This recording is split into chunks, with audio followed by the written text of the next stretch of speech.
हम लोग बस 2-3 मिनट्स में स्टार्ट कर रहे हैं, ताकि ज़रा बच्चे, मैं लिस्ट देख रहा हूँ, जैसे ही अरेंज वो आ जाए सारे तो फिर स्टार्ट कर रहे हैं। सही है। विद इन आप लोगों को वॉइस क्लियर है? वॉइस आ रही है आप लोगों को? व्हाट्सएप पे मुझे रिप्लाई करें कि वॉइस आप लोगों की क्लियर है।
एक आध मिनट वेट कर रहा हूँ मैं, क्योंकि आप वेट स्टूडेंट्स आ रहे हैं, इसलिए स्टार्ट कर रहा हूँ बस।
ओके जी, स्टार्ट कर रहे हैं। स्टैंडर्ड का नाम है IS-23 borrowing cost. IS-23 borrowing cost borrowing cost का मतलब फंड्स बोरो करने की कॉस्ट।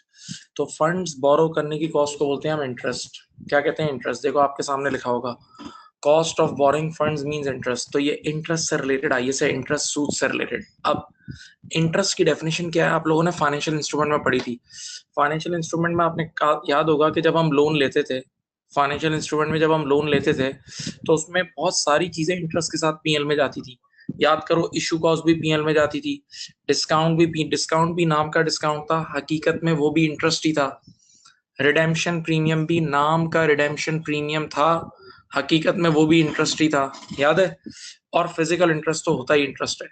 तो अगर अब मैं यहाँ इंटरेस्ट बोलूंगा ना, तो इंटरेस्ट से मुराद EIR। EIR का मतलब याद है? Effective interest rate. Effective interest rate, effective interest rate, सही है। तो अगर हम यहाँ अब इस IS में जहां भी इंटरेस्ट की बात करेंगे ना, इस IS में जहां भी इंटरेस्ट की बात करेंगे, जहां भी इंटरेस्ट की बात करेंगे, तो इसका मतलब ये सब चीजें उसमें शामिल हैं। डिस्काउंट भी शामिल है, रिडेम्पशन प्रीमियम भी शामिल है, फिजिकल इंटरेस्ट भी शामिल है। यानी हकीकत में ये सब चीजें मिला के इंटरेस्ट बनती है। ठीक है, याद है? हमने फाइनेंशियल इंस्ट्रूमेंट में पढ़ा भी था। तो इंटरेस्ट से मुराद ये सब चीजें हैं। इंटरेस्ट से मुराद ये सब चीजें हैं। अब जरा सोचें, आप लोगों ने बचपन से पढ़ा हुआ है, जब से आप लोग अकाउंटिंग पढ़ रहे हैं, कि हम कभी भी लोन लेते थे तो इंटरेस्ट कॉस्ट पीएल में जाती थी। हम जब भी लोन लेते थे तो इंटरेस्ट कॉस्ट पीएल में जाती थी। ये एंट्री बनती थी, देखो, इंटरेस्ट एक्सपेंस डेबिट और कैश क्रेडिट। हम सब ने बचपन से ये पढ़ा हुआ है कि जब भी हम लोन लेते थे, हम कभी भी लोन लेते थे, तो लोन का जो इंटरेस्ट है वो एक्सपेंस होता था, याद है? और उसकी एंट्री ये बनती थी, क्या बनती थी? इंटरेस्ट एक्सपेंस डेबिट और कैश क्रेडिट। IS 23 वो वाहिद IS है, IS 23 वो वाहिद IS है जो ये कहता है कि अगर आप लोन ले रहे हो तो उसका इंटरेस्ट कैपिटलाइज हो सकता है, यानी इंटरेस्ट एसेट रिकॉर्ड हो जाएगा। यानी इन अदर वर्ड्स, ये देखो, इधर देखो, आज से पहले आप लोग एंट्री क्या बनाते थे? इंटरेस्ट एक्सपेंस डेबिट और cash credit. Interest expense debit और कैश क्रेडिट, यानी लोन का इंटरेस्ट हमेशा एक्सपेंस होता था। ये वाहिद IS है जो आपको ये अलाउ करता है कि आप इंटरेस्ट कॉस्ट को कैपिटलाइज कर लो, यानी इंटरेस्ट कॉस्ट को एसेट रिकॉर्ड कर लो। देखो, ये इसकी एंट्री बन जाएगी। अब जब आप इंटरेस्ट पे करोगे ना, तो ये एंट्री बनेगी एसेट डेबिट और कैश क्रेडिट। तो बच्चे ने फौरन से सोचना शुरू किया, थिंकिंग प्रोसेस स्टार्ट किया। बच्चे ने कहा ऑब्वियस सी बात है, इसने ऐसे तो नहीं बोला होगा, कोई ना कोई वजह होगी या कोई ना कोई रीजंस होंगी, कोई ना कोई शरायत होंगी। जी बिल्कुल। तो IS 23 क्या कहता है? पढ़ो, देखो मैं सब लिखा हुआ है, आराम आराम से पढ़ो। IS 23 is the only standard allows to capitalise interest cost. Capitalise का मतलब मींस टू रिकॉर्ड एसेट। अब लेकिन कब अलाउ करता है वो उसकी शर्त देख लो, ये इसकी शर्त है। But only allows us to capitalise interest if we have taken loan to make और कंस्ट्रक्ट अ क्वालिफाइंग एसेट। अगर हमने क्वालिफाइंग एसेट को बनाने के लिए लोन लिया है, अगर हमने क्वालिफाइंग एसेट को बनाने के लिए लोन लिया है, तो फिर लोन का इंटरेस्ट कैपिटलाइज होगा। अगर हमने क्वालिफाइंग एसेट को बनाने के लिए लोन लिया है, तो लोन का इंटरेस्ट कैपिटलाइज होगा। लोन का इंटरेस्ट क्या होगा? कैपिटलाइज होगा। बच्चे ने कहा सर आपने नया नाम यूज किया, क्वालिफाइंग एसेट। अब ये तो बता दें क्वालिफाइंग एसेट है क्या। तो पढ़ो, क्वालिफाइंग एसेट व्हाट, देखो now question is what is qualifying asset? which takes substantial period of time to complete, एक ऐसा एसिड जिसको बनाने में, कंस्ट्रक्ट करने में, कंप्लीट करने में एक सब्सटेंशियल पीरियड ऑफ टाइम लगे। नॉर्मली IS की बुक में लिखा हुआ है सब्सटेंशियल पीरियड का मतलब 1 ईयर। 1 ईयर, 1 साल के करीब करीब, 1 साल के करीब करीब। तो हर वो एसिड जिसको बनाने में कम से कम 1 साल लग रहा है ना, तो बेटा ऐसे एसिड के लिए अगर आपने लोन लिया, ऐसे एसिड को बनाने के लिए, ऐसे एसेट को कंस्ट्रक्ट करने के लिए अगर आपने लोन लिया है, तो ऐसे लोन का इंटरेस्ट कैपिटलाइज हो जाएगा। यानी फिर वो इंटरेस्ट एक्सपेंस नहीं होगा, फिर वो इंटरेस्ट एसेट रिकॉर्ड हो जाएगा। फिर वो इंटरेस्ट एक्सपेंस नहीं होगा, फिर वो इंटरेस्ट एसेट रिकॉर्ड हो जाएगा। ओके, सही। तो अब मैं अपनी बात को आराम से रिपीट करता हूं, देखो क्या है। इस IS का नाम है बोरिंग कॉस्ट। बोरिंग कॉस्ट का मतलब फंड्स बोरो करने की कॉस्ट, यानी सूद, इंटरेस्ट। इंटरेस्ट के मीनिंग मैंने आपको बता दिया, ये चारों चीजें इंटरेस्ट की डेफिनेशन में दाखिल है। फिर मैंने पुराने दौर की बात बताई कि पहले दौर में इंटरेस्ट हमेशा हम एक्सपेंस, हम लोग ने बचपन से आज तक यही पढ़ा है कि इंटरेस्ट एक्सपेंस है, सही है। लेकिन ये वाहिद IS है, ये वाहिद IS है जो आपको इंटरेस्ट कॉस्ट कैपिटलाइज करना अलाउ करता है। इंटरेस्ट कॉस्ट कैपिटलाइज करना अलाउ करता है, नहीं इंटरेस्ट कॉस्ट को एसेट रिकॉर्ड करना अलाउ करता है। लेकिन शर्त क्या है?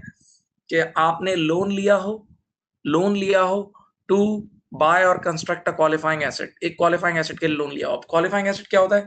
Which takes which takes substantial period of time to complete, say 1 year, यानी जिसको कंप्लीट होने में 1 साल लगे।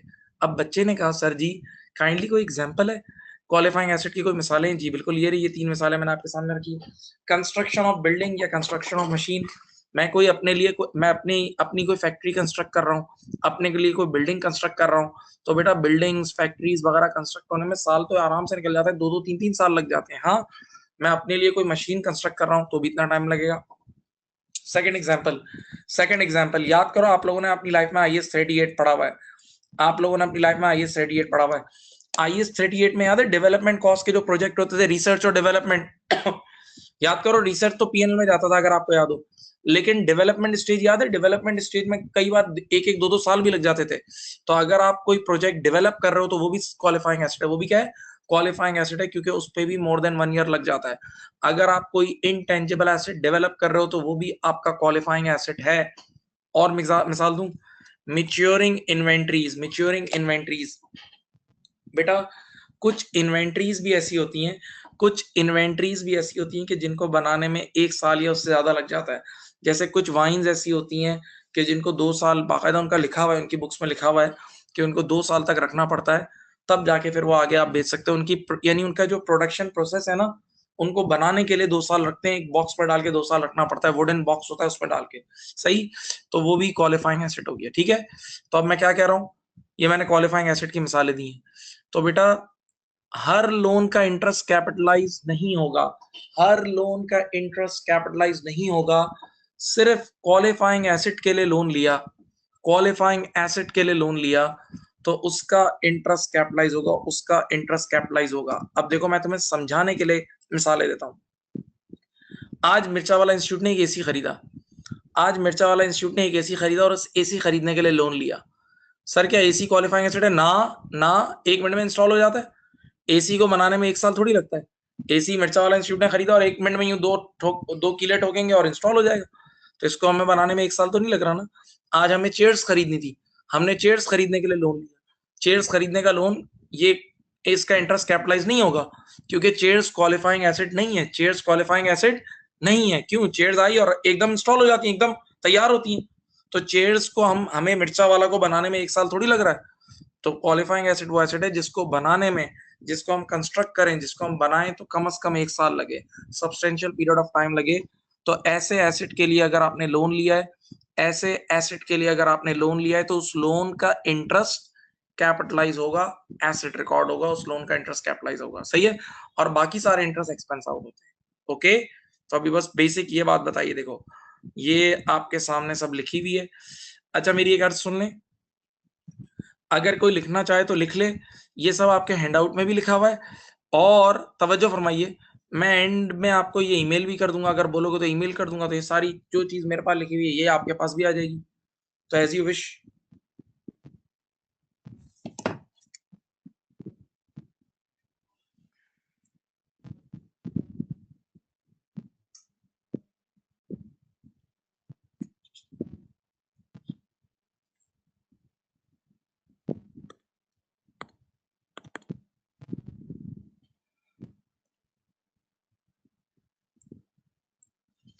सही। अब मेरी बात सुनो, मैं आगे बढ़ रहा हूँ डियर स्टूडेंट्स, आगे बढ़ रहा हूँ। अब देखो भाई, IAS 23 ने बोरोइंग्स को 2 हेड्स में डिवाइड कर दिया है। अच्छा मेरा मानना ये, मैं ईमेल कर दूंगा, वो ऑप्शन ज्यादा अच्छा रहेगा, सुकून से भी इन्वॉल्व हो। मैं 2-2 3-3 बार रिपीट करके समझाता हूँ, आप लोग समझे पहले। ईमेल कर दूंगा, डरो वरो नहीं। नाउ IAS 23 ने बोरोइंग्स को 2 हेड्स में डिवाइड कर दिया। पहली बोरोइंग्स है वो क्या लिखी हुई है? Specific borrowings. कौन सी बोरोइंग है? Specific borrowings. क्या मतलब स्पेसिफिक बोरोइंग्स का? मतलब मैंने एक खास क्वालिफाइंग एसिड को बनाने के लिए लोन लिया है, एक खास क्वालिफाइंग एसिड को बनाने के लिए लोन लिया है, एक लोन लिया है जिस लोन का सिर्फ काम ये है कि उसको क्वालिफाइंग एसिड पे यूज करूंगा और किसी काम में यूज नहीं करूंगा, तो उसको बोलते हैं स्पेसिफिक बोरोइंग। इसको क्या बोलते हैं? स्पेसिफिक बोरोइंग, ठीक है? सर दूसरा नाम क्या है? General borrowing. जनरल बोरोइंग का मतलब क्या बताऊं? आज से 3 साल पहले मैंने 10 करोड़ रुपए का लोन लिया था, 8% रेट था, इंटरेस्ट रेट। फिर लास्ट ईयर मैंने 7 करोड़ का और लोन लिया, और वो भी अकाउंट में डाल दिए पैसे। उसका इंटरेस्ट रेट था 7%, ठीक है। तो मेरे अकाउंट में 17 करोड़ रुपए का मैंने लोन लिया हुआ है। अब मैं उन लोन से सारे काम करता हूँ। मैं उन लोन से इन्वेंट्री भी खरीदता हूँ, मैं उन लोन से अपने इलेक्ट्रिसिटी के बिल भी पे करता हूँ, अपने टेलीफोन बिल भी पे करता हूँ, अपने एम्प्लॉइज की वेजेस भी पे करता हूँ, ये सारे काम जनरल पर्पस काम करता हूँ। और कभी कभार उन लोन्स को क्वालिफाइंग एसेट पे भी यूज करता हूँ, कभी कभार उन लोन्स को क्वालिफाइंग एसेट पे भी यूज करता हूँ। हाँ, तो अब इनको बोलेंगे जनरल बोरिंग्स। क्या बोलेंगे? General borrowings. फिर रिपीट करता हूं, IAS 23 ने बोरिंग्स को दो हेड्स में डिवाइड कर दिया है। नंबर 1 स्पेसिफिक बोरिंग्स और number 2 general borrowings. Number 2 general borrowings. Specific borings का मतलब आपने लोन लिया है खालिस एक क्वालिफाइंग एसेट के लिए, आपने लोन लिया है प्योर क्वालिफाइंग एसेट के लिए और वो किसी काम में यूज नहीं होगा, सही है, तो इसको स्पेसिफिक बोरिंग बोलते हैं। जनरल बोरिंग्स क्या होती है? क्या आपने लोन लिया है बहुत सारे कामों के लिए, आपने लोन लेके बस रख दिया है, सही, उससे हर काम करते हो, उससे इन्वेंट्री भी खरीदते हो, उससे आप फिक्स एसेट भी खरीदते हो, उससे आप बिजली के बिल, टेलीफोन बिल, वेजेस सब कुछ कर रहे होते हो, और कभी कभार उन पैसों को क्वालिफाइंग एसेट पे भी यूज करते हो। कभी कभार उन पैसों को किस पे यूज करते हो? क्वालिफाइंग एसेट पे भी यूज करते हो। तो ऐसी बोरिंग्स कहलाती है जनरल बोरिंग, सही है। देखो डेफिनेशन लिखी हुई है, आराम से पढ़ लो, आराम से पढ़ लो, 30 सेकंड दे रहा हूं।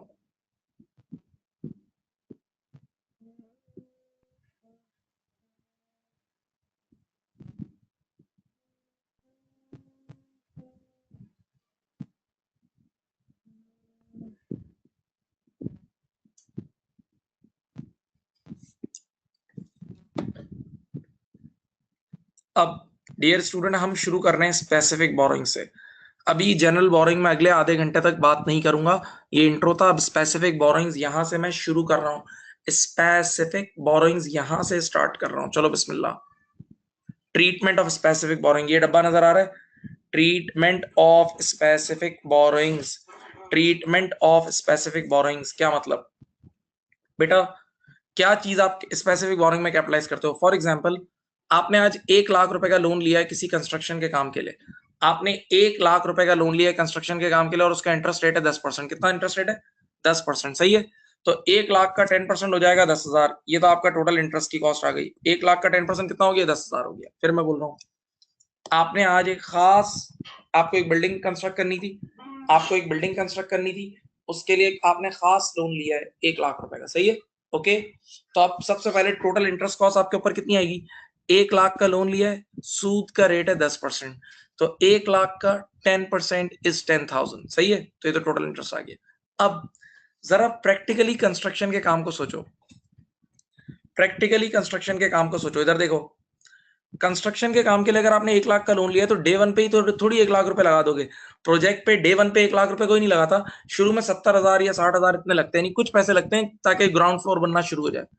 तो अब मैंने लोन लिया था 1 लाख और इनिशियली प्रोजेक्ट में मैंने लगाया 70,000 और बाकी कुछ पैसे मुझे 3-4 महीने बाद लगाने थे।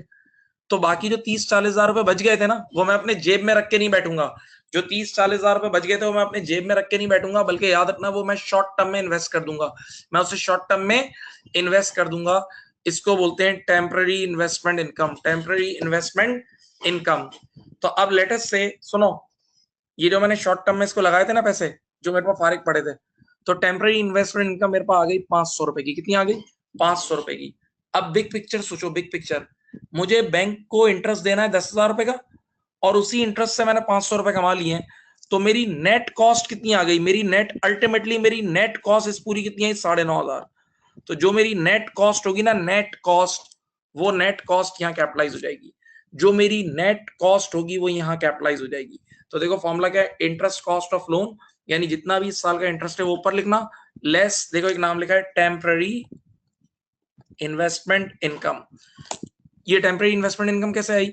क्योंकि डे वन पे पूरे के पूरे 1 लाख रुपए नहीं लगाए, डे वन पे कंप्लीट 1 लाख नहीं लगाए, बल्कि कुछ पैसे बच गए थे, क्योंकि कंस्ट्रक्शन के काम में एक साथ पूरा पैसा नहीं लगता, आहिस्ता आहिस्ता लगता है ना। तो जो पैसे बच गए थे वो मैंने शॉर्ट टर्म में इन्वेस्ट कर दिए, वो मैंने शॉर्ट टर्म में क्या कर दिए? इन्वेस्ट कर दिए, तो वहां से टेम्पररी इन्वेस्टमेंट इनकम आ गई, ठीक है। तो अब सोचो, मेरी 10,000 रुपए की इंटरेस्ट कॉस्ट है और 500 रुपए की टेम्पररी इन्वेस्टमेंट इनकम है, तो 9,500 की जो बोरिंग कॉस्ट है वो मैं कैपिटलाइज कर लूंगा, वो मैं एसेट कर लूंगा, क्योंकि हकीकत में my net cost is 9,500, in reality my net cost is 9,500। अब इस पर मैं एक एग्जांपल देता हूं, जो मैंने बोला है मैं वापस से बता रहा हूं इस एग्जांपल में। चलो ये देखो, ये एक एग्जांपल आ गई। यू हैव, देखो ये एक एग्जांपल आई, आराम से देखो, ये देखो, you have taken loan of 1 lakh with, ये 10% जो है ना, आई है, देखो ये आई है, I is equal to 10%, interest rate है 9% per annum. You have taken loan of $1 lakh with I is equal to 10% for a qualifying asset. देखो याद रहे, क्वालिफाइंग एसेट के लिए लोन लिया है तभी IS-23 अप्लाई होगा, क्वालिफाइंग एसेट के लिए लोन लिया है तभी IS-23 अप्लाई होगा, सही। But initially the project wanted 70,000, आपने लोन लिया 1 लाख का, हाँ, एक क्वालिफाइंग एसेट का मतलब एक स्पेसिफिक एसेट के लिए लोन लिया, तो दिस इज स्पेसिफिक बोरोइंग्स, ठीक है। लेकिन इनिशियली प्रोजेक्ट में सिर्फ 70,000 रुपए लगाए, बाकी 30,000 रुपए कुछ महीने के लिए बचे हुए थे। सो यू, पढ़े देखें, so you invested remaining funds for short term, आपने ऐसे ही उन रिमेनिंग फंड्स को शॉर्ट टर्म में लगा दिया ताकि कुछ मिल जाए, पैसे को जेब में रख के तो नहीं बैठेंगे ना। and you earn and you earn short term temporary income of 800, and you earn short term temporary income of 800, सही। अब आप खुद सोचो, रिक्वायरमेंट में मांग रहा है capitalise borrowing cost, capitalise borrowing cost, question को 30 सेकंड दे रहा हूं, फिर एक बार पढ़ लें खुद से, क्वेश्चन को अच्छी तरह पढ़ें।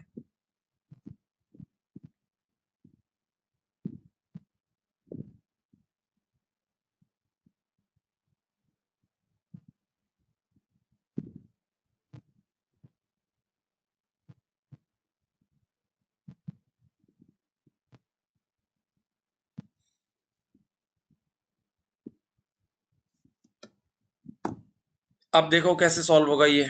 सबसे पहले आपको लिखना है, देखो, इंटरेस्ट कॉस्ट ऑफ लोन, आपने टोटल लोन कितने का लिया था बेटा, 1 लाख का लोन लिया था, टोटल लोन कितने का लिया था, 1 लाख का, और उसका इंटरेस्ट रेट है 10%। ये देखो 1 लाख का 10% होता है बच्चों, ये देखो 10,000, 1 लाख का 10% कितना होता है 10,000, 1 लाख का 10% होता है 10,000, टोटल इंटरेस्ट की कॉस्ट आपको बैंक को ये देनी पड़ेगी।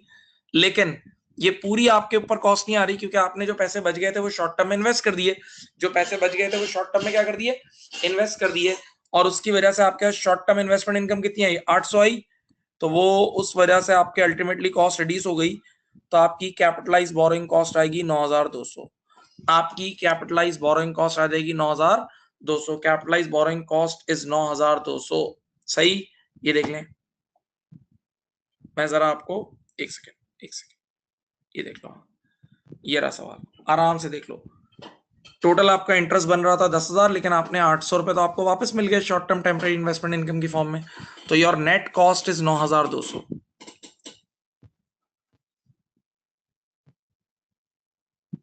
सही।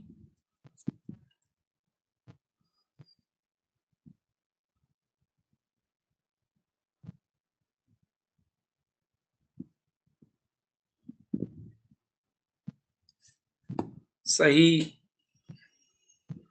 अब जो कुछ मैंने पढ़ा है मैं विद एंट्रीज समझाता हूं। अब देखो, अब मैं इसकी लॉजिक से भी तुम्हें समझाऊंगा, लेकिन थोड़ा सा होश में रहना ताकि तुम एंट्रीज भी सीख जाओ।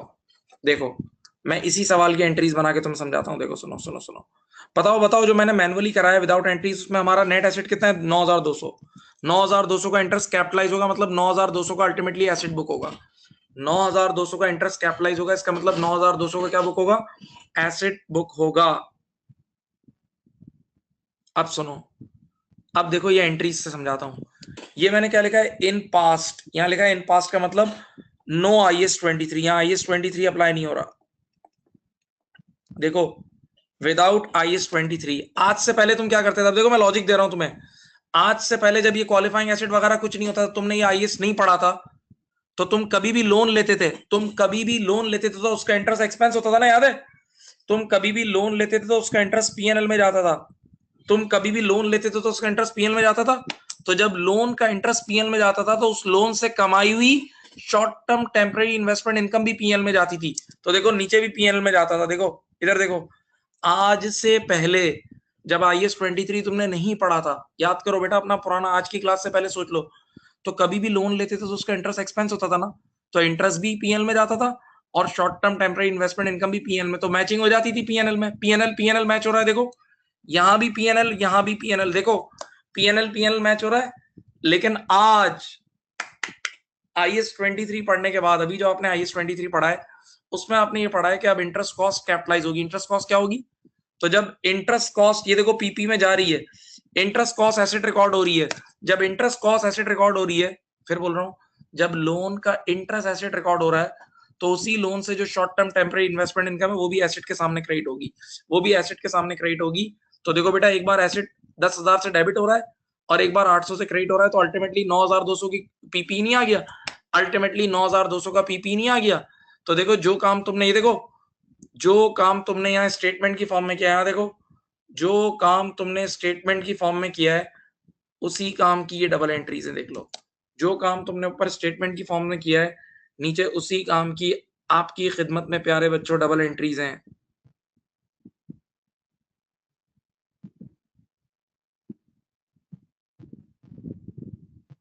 सही, जो काम ऊपर स्टेटमेंट की फॉर्म में किया था उसकी एंट्रीज ये रही। और ये जो मैंने लेफ्ट पे लिखा हुआ है ना, वो इन पास्ट, वो पहले दौर की बता रहा हूं कि पहले दौर में लोन का इंटरेस्ट भी पीएल में जाता था, लोन का इंटरेस्ट भी पीएल में, तो फिर टेम्पररी इन्वेस्टमेंट इनकम सब पीएल ही होता था। और आज एसेट है तो दोनों तरफ एसेट आ रहा है। Logic is matching, logic is matching.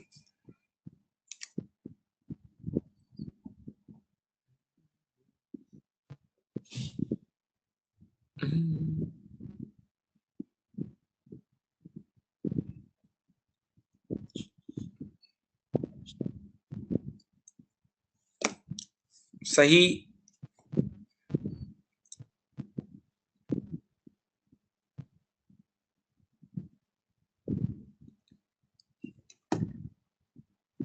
अब मैं जो सवाल कर रहा है इसके जैसा एक और सवाल, एक और सवाल सेकंड, ताकि प्रैक्टिस हो, फिर तीसरा भी कराऊंगा ताकि और प्रैक्टिस हो। अभी हम स्पेसिफिक बोरोइंग पे, जनरल बोरोइंग शुरू भी नहीं किया। अभी हम स्पेसिफिक बोरोइंग पे, जनरल बोरोइंग शुरू भी नहीं किया, प्लीज ख्याल करना।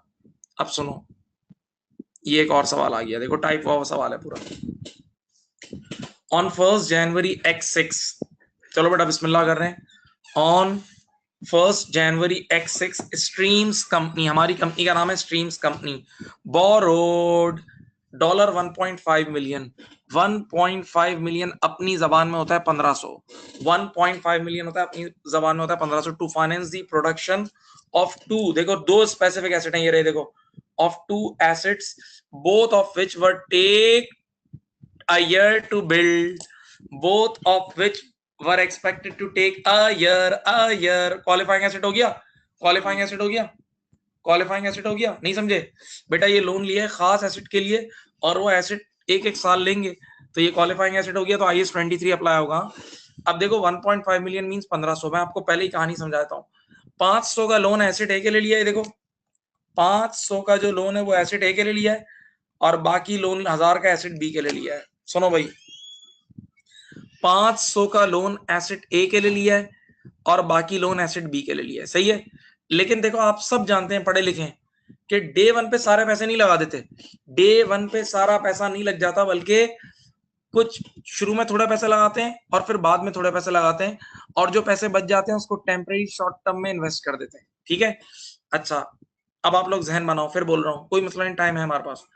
मैंने टोटल 1.5 मिलियन यानी 1500 का लोन लिया है, उस 1500 का लोन में से 500 एसेट ए के लिए लिया है, तो एसेट ए की तरफ देखो अभी, और 500 का लोन लिया है, सही है। एसेट ए के लिए 500 का लोन लिया है, सुने अब देखें, अब क्या कह रहे हैं आपको, the loan rate was, loan rate का मतलब इंटरेस्ट रेट, आई कितना है 9%, ठीक है। ये देखो, ये देखो, इधर देखो, मैंने सबसे पहले एसेट ए के लिए लोन कितना लिया, 500, और उसका 9%, ये देखो 500 का 9% गालिबन होता है 45। 500 का 9% कितना होता है 45। ये 45 का जो इंटरेस्ट है ना, वो मैंने आपके सामने कैपिटलाइज कर दिया। अब जरा आंखें खोल के देखें, जरा आंखें खोलें, बताओ कब कब लगा है, देखो पढ़ो। The loan facility was drawn down and incurred on 1 January X6, 1 जनवरी को लोन ले लिया था, and was utilised as follows with the remaining funds invested temporarily. चलो देखो इधर भाई, फर्स्ट मैं एक स्केच भी बना के दिखाता हूं, कोई देखो स्केच, देखो स्केच, ये है 1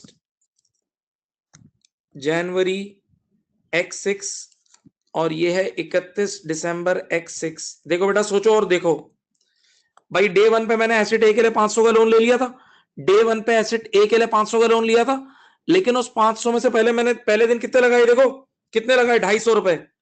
पहले दिन 250 रुपए लगाए, 500 रुपए में से 250 रुपए लगाए डे वन पे, तो बाकी 250 रुपए जेब में बच गए होंगे? वो जेब में बचे नहीं होंगे, वो शॉर्ट टर्म में इन्वेस्ट कर दिए होंगे। बताओ वो बाकी 250 कब लगाए? देखो वो बाकी 250 लगाए 1 जुलाई 2006 को, बाकी 250 लगाए 1 जुलाई 2006 को, बाकी 250 लगाए 1 जुलाई 2006 को, ऐसा ही है। हाँ, तो 6 महीने तक 250 शॉर्ट टर्म में इन्वेस्ट किया होगा। सोचो बेटा, फिर बोल रहा हूं, एसेट ए के लिए 500 का लोन लिया था, एसेट ए के लिए कितना लोन लिया था? 500 का, और डे वन पे सिर्फ 250 लगा दिए, तो बाकी 250 बच गए होंगे। तो वो 250 अपनी जेब में थोड़ी रखे होंगे, शॉर्ट टर्म में इन्वेस्ट कर दिए होंगे। और बाकी 250 कब लग रहे हैं देख लो, 1 जुलाई को। तो इसका मतलब 6 महीने तक short term temporary investment income आई होगी। अब जरा क्वेश्चन में आके खोल के पढ़ें, ये पढ़ें, ये लाइन पढ़ें, मैंने हाईलाइट कर दी है। Streams company can invest surplus funds at 7%। कितने पे इन्वेस्ट करेगा ये लोग? 7% पे। तो देखो टेम्पररी इन्वेस्टमेंट इनकम निकाल दूं तुम्हें, टेम्पररी इन्वेस्टमेंट इनकम निकाल दूं, ये देखें, ये रही 250 मल्टीप्लाई बाय 7%, और 6 महीने के लिए मिली है तो इंटू 6/12। 250 इंटू 7% इंटू 6/12 मैं कैलकुलेट कर रहा हूं। 250 इंटू 7% इंटू 6/12, 8.75, 8.75, ये आ गई 8.75। देखो यहां देखें, 45 में से 8.75 निकाल दो, 45 में से 8.75 निकाल दो, ये कितना आ जाएगा?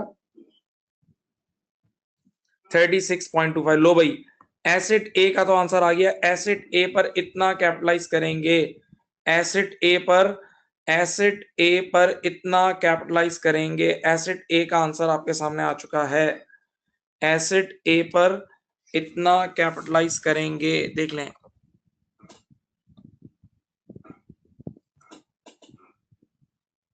हाँ जी, नजर आ रहा है? देख लो सब बच्चे, देख लें। एसेट ए मैंने कर दिया, बी अभी कर रहा हूं।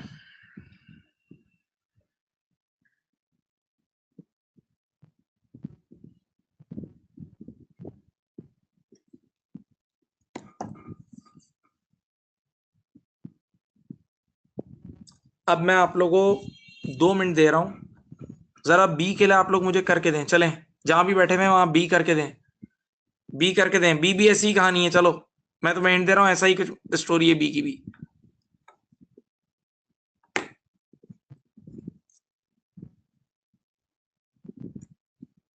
एसिड बी करके दो बेटा।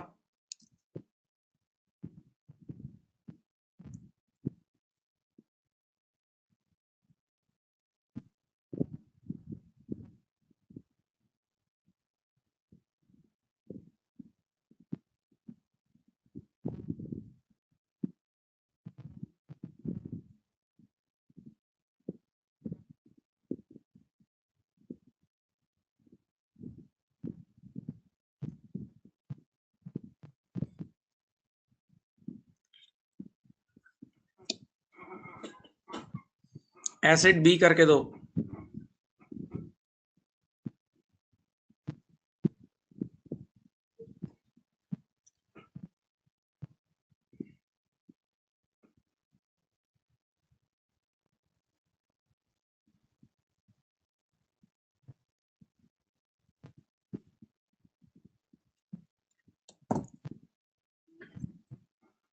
ये देखो, सुने, अब टोटल 1500 का लोन लिया था, टोटल 1500 में से एसेट ए के लिए 1500 का लिया था, टोटल 1500 में से एसेट ए के लिए 500 का लिया था, और बाकी 1000 का लोन लिया होगा एसेट बी के लिए। एसेट बी के लिए, अब देखो मैं इस तरफ लिख रहा हूं, एसेट बी के लिए 1000 का लोन लिया था, लेकिन डे वन पे कितने लगाए? देखो डे वन पे सिर्फ कितने लगाए? 500 लगाए, डे वन पे 500 लगाए, तो 1000 का लोन एसेट बी के लिए लिया था, जिसमें से डे वन पे 500 लगाए, तो बाकी 500 बच गए होंगे।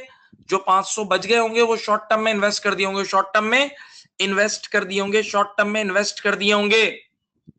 और बेटा कितने महीने के लिए किए होंगे? बाकी 500 कब लगाए? बाकी 500 लगाए 1 जुलाई को, देख लो यहां लगाए तो जरा सोच लो, इस बार जो टेम्पररी इन्वेस्टमेंट इनकम आएगी वो 500 की आएगी और 6 महीने की आएगी। नहीं समझे? मैं रिपीट कर रहा हूं। एसेट बी के लिए हमने 1000 का लोन लिया है, तो पहले लोन का इंटरेस्ट ऊपर लिखता हूं। देखो पहले लोन का इंटरेस्ट पहली लाइन में 1000 मल्टीप्लाई बाय 9%, तो 900 रुपए आ गए। 1000 मल्टीप्लाई बाय 9%, 900 रुपए आ गए। हाँ, बल्कि 90 है, सॉरी, 1000 का 9% 90 है, सॉरी, 1000 का 9% इज 90। ठीक है, अब आ जाओ इसकी टेम्पररी इन्वेस्टमेंट इनकम निकालते हैं। बेटा 1000 में से 500 तो आपने डे वन पे ही लगा दिए, 1000 में से 500 तो आपने डे वन पे लगा दिए, तो बाकी 500 रुपए जेब में बच गए होंगे। जो 500 रुपए जेब में बच गए होंगे वो जेब में नहीं रखे होंगे बल्कि शॉर्ट टर्म में इन्वेस्ट कर दिए होंगे। और कितने महीने के लिए किए होंगे? पढ़ लो, देखो क्वेश्चन में 6 महीने के लिए किए हैं। तो टेम्पररी इन्वेस्टमेंट इनकम 500 रुपए के हिसाब से आएगी और 6 महीने की आएगी। सर टेम्पररी का रेट क्या है? ये देखो 7% का रेट है, यहां लिख रहा हूं। 500 का 7% इंटू 6/12, 500 का 7% इंटू 6/12, देखो करो,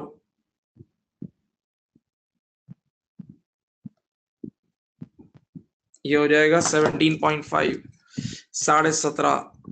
ठीक है, तो अगर 90 में से 17.5 लैक्स करोगे तो 72.5 की बोरोइंग कॉस्ट कैपिटलाइज हो जाएगी। 72.5 की बोरोइंग कॉस्ट कैपिटलाइज हो जाएगी। ओके, ये आपके सामने एक क्वेश्चन पूरा सॉल्व हो चुका है। हाँ भाई, बेटा आपके सामने एक क्वेश्चन सॉल्व हो चुका है, देख लें। बोलो जी, बढ़े आगे। आपके सामने क्वेश्चन सॉल्व हो चुका है, ग्रीन सिग्नल है, स्पेसिफिक बोरोइंग्स पे अभी हम। व्हाट्सएप पे रिप्लाई कर दो भाई, व्हाट्सएप पे बेटा एक रिप्लाई कर दो, ग्रीन सिग्नल।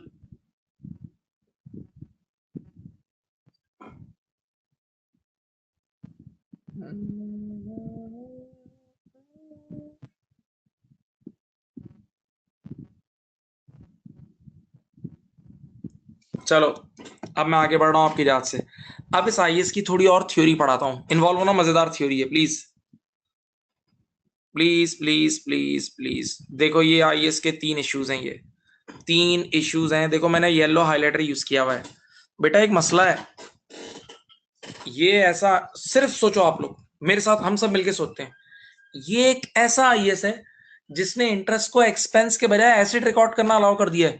तो एक चीज जो हकीकत में हमारा एक्सपेंस होता है वो एसेट बुक हो जाएगा अगर ये आईएएस का गलत इस्तेमाल हुआ तो।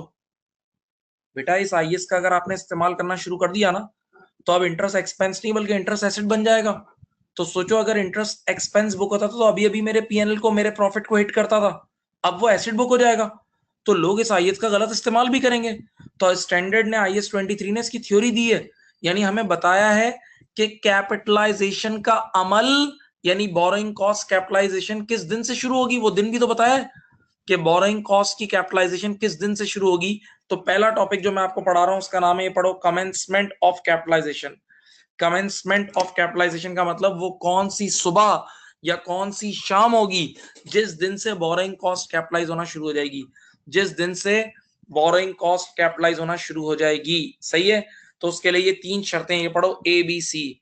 ये 3 शर्तें आप मीट करोगे तब तब उस एक साथ जब ये 3 शर्तें मीट होंगी, एक साथ जब ये 3 शर्तें मीट होंगी तो उस दिन से फिर बोरोइंग कॉस्ट कैपिटलाइज होना शुरू होगी, उस दिन से फिर बोरोइंग कॉस्ट कैपिटलाइज होना शुरू होगी। नंबर 1 पढ़ो पहले, कंपनी हैज स्टार्टेड कंस्ट्रक्शन, यानी कंपनी ने काम शुरू कर दिया हो। काम जरूर देखेगा ऑडिटर, सिर्फ लोन लेके बैठना नहीं है, लोन लेके बैठना नहीं है बल्कि पैसे लगाने काम शुरू करना है।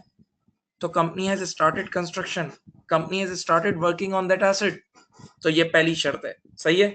दूसरी दूसरी पढ़ना, इंग्लिश है प्लीज।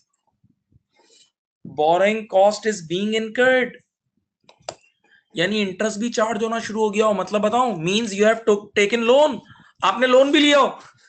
ऐसा नहीं है कि अपना इक्विटी वाला पैसा लगा रहे हो प्रोजेक्ट पे, ऐसा ना हो कि अपना इक्विटी वाला पैसा लगा रहे हो प्रोजेक्ट पे और इंटरेस्ट भी कैपिटलाइज कर रहे हो, तो झूठ हो जाएगा।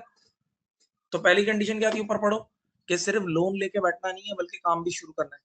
सिर्फ लोन लेके बैठना नहीं है बल्कि काम भी शुरू करना है, पहली शर्त थी। और दूसरी शर्त क्या बताऊं, लोन भी लेना है। क्योंकि जिस दिन से लोन लोगे उस दिन से बैंक वाले इंटरेस्ट चार्ज करना शुरू करेंगे ना, बैंक का मीटर चलना शुरू होगा ना। हाँ, तो ये दो शर्तें, कंपनी है, एक तो कंस्ट्रक्शन स्टार्ट कर दियो और दूसरी क्या है, borrowing cost is being incurred.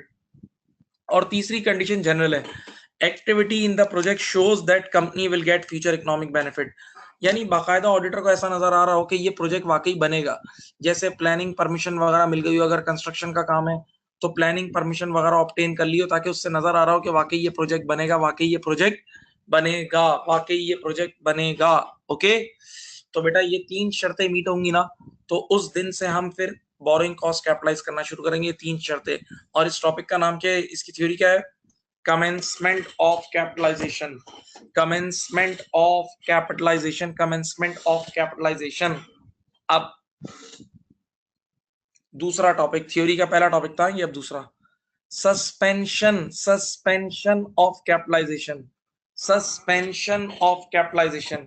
Suspension का मतलब क्या, आपने देखा है कई बार वो पुलिस इंस्पेक्टर्स को कुछ दिनों के लिए सस्पेंड कर देते हैं, कुछ दिनों के लिए रोक देना। तो सस्पेंशन का मतलब कैपिटलाइजेशन का अमल कुछ दिनों के लिए रोक देना। अब देखो ये पढ़ो, sometimes project is suspended for a period of time, then for that period of time you can't यानी you cannot capitalize borrowing cost। सुनो मेरी तरफ देखो भाई, मैंने एक प्रोजेक्ट शुरू किया, सामने देखें, मैंने एक प्रोजेक्ट शुरू किया, सारी शर्तें मीट हो गई, तो मैंने अब जो भी लोन लिया था ना उसका इंटरेस्ट मैं कैपिटलाइज कर रहा था, कर रहा था, कर रहा था, कर रहा था। 6 महीने गुजरे, अचानक से प्रोजेक्ट रुक गया। 6 महीने गुजरे लेकिन अचानक से प्रोजेक्ट क्या हो गया, रुक गया। अचानक से प्रोजेक्ट रुक गया, अचानक से प्रोजेक्ट रुक गया, सही। तो अब जितने महीने के लिए प्रोजेक्ट रुका रहेगा ना, उतने महीने का इंटरेस्ट डायरेक्ट पीएनएल में जाएगा, उतने बीच के महीने जितने महीने सस्पेंड हुआ, यानी जितने महीने काम रुक गया, जितने महीने काम रुक गया, उतने महीने का इंटरेस्ट डायरेक्ट पीएनएल में जाएगा, उतने महीने का इंटरेस्ट डायरेक्ट कहां जाएगा, वो कैपिटलाइज नहीं होगा। चलो फिर पढ़ो, इंग्लिश पढ़ो। Sometimes project is suspended for a period of time, कुछ टाइम पीरियड के लिए सस्पेंड हो जाता है, then for that period you can not capitalize borrowing cost, for that period you cannot capitalize borrowing cost, you cannot capitalize borrowing cost, सही। Okay, अब लेकिन इस सस्पेंशन की दो एक्सेप्शंस भी हैं, इस सस्पेंशन की दो एक्सेप्शन है, ये नीचे ए और बी लिखा हुआ है। अगर कभी ये ए और बी नजर आए ना, तो फिर आप बोरिंग कॉस्ट को रोकना नहीं, कैपिटलाइज करते रहना। ये ए और बी वाली एक्सेप्शन अगर कभी आपको नजर आए तो फिर आप बोरिंग कॉस्ट को नहीं रोकना बल्कि कैपिटलाइज करते रहना। ए पढ़ो, the delay is very temporary, यानी बहुत माइन्यूट पीरियड के लिए, एक आध दिन का कभी डिले हुआ हो तो फिर इममटीरियल डिले हो तो फिर नाराजगी नहीं है कोई, अगर इममटीरियल डिले है तो कोई नाराजगी नहीं है, सही है। और बी पार्ट पढ़ो, बड़ा मजेदार है, मैं तुम लोगों को एग्जांपल दूंगा, बचपन से तुम लोग कंस्ट्रक्शन देखते हो, एग्जांपल देता हूँ। बी पढ़ो, the delay is part of routine construction work, the delay is part of routine construction work, the delay is part of routine construction work। क्या मतलब भाई, ये डिले कंस्ट्रक्शन का हिस्सा है, हमारे प्रोसेस का हिस्सा है, ऐसा डिले हमारे प्रोसेस का हिस्सा है। सर प्रैक्टिकल एग्जांपल दो, प्रैक्टिकल एग्जांपल दे रहा हूं, सुनो। यहां देखें, आपने देखा है कभी कंस्ट्रक्शन होते हुए, देखिए ग्राउंड फ्लोर बनता है तो फिर ग्राउंड फ्लोर में पता है भराई होती है, सीमेंट भरते हैं लोग, और फिर जब भराई होती है ना तो उसके बाद 4-5 दिन के लिए सूखने के लिए छोड़ देते हैं, ड्राई होने के लिए छोड़ देते हैं, तो 4-5 दिन तक मजदूर चले जाते हैं और ड्राई हो रहा होता है। तो ये जो 4-5 दिन काम नहीं हो रहा होता ना, ये प्रोसेस का हिस्सा है, ये हमारे इस प्रोडक्शन प्रोसेस का हिस्सा है, इसमें कोई गलत बात नहीं है। तो इसकी वजह से आप बोरिंग कॉस्ट को सस्पेंड नहीं कर देना, यानी एसेट रिकॉर्ड होगा, सही। तो फिर पढ़ लो ये पॉइंट नंबर 2। पॉइंट नंबर 2 क्या था, सस्पेंशन। अगर बीच में आपका प्रोजेक्ट रुक गया, अगर बीच में आपका प्रोजेक्ट रुक गया तो आपको बोरिंग कॉस्ट कैपिटलाइज करना भी रोकना होगा, बीच के अरसे के लिए बोरिंग कॉस्ट कैपिटलाइज नहीं होगी जितने अरसे के लिए रुक गया है। लेकिन बेटा ये दो एक्सेप्शन है आपके सामने, देख लें, ये दो एक्सेप्शन आपके सामने है।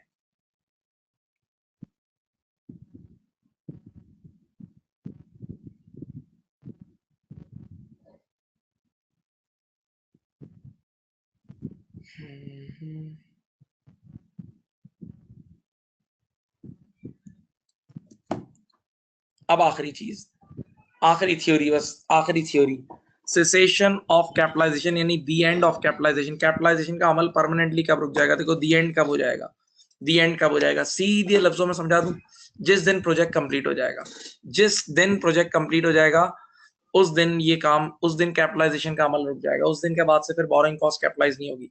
जिस दिन प्रोजेक्ट कंप्लीट हो जाएगा उस दिन के बाद से फिर बोरोइंग कॉस्ट कैपिटलाइज नहीं होगी। देखो क्या लिखा है, once you complete the structure of construction you must stop capitalisation. यानी बात आपने काम कंप्लीट कर लिया। This is normally when you complete physical structure, although minor modifications is still outstanding.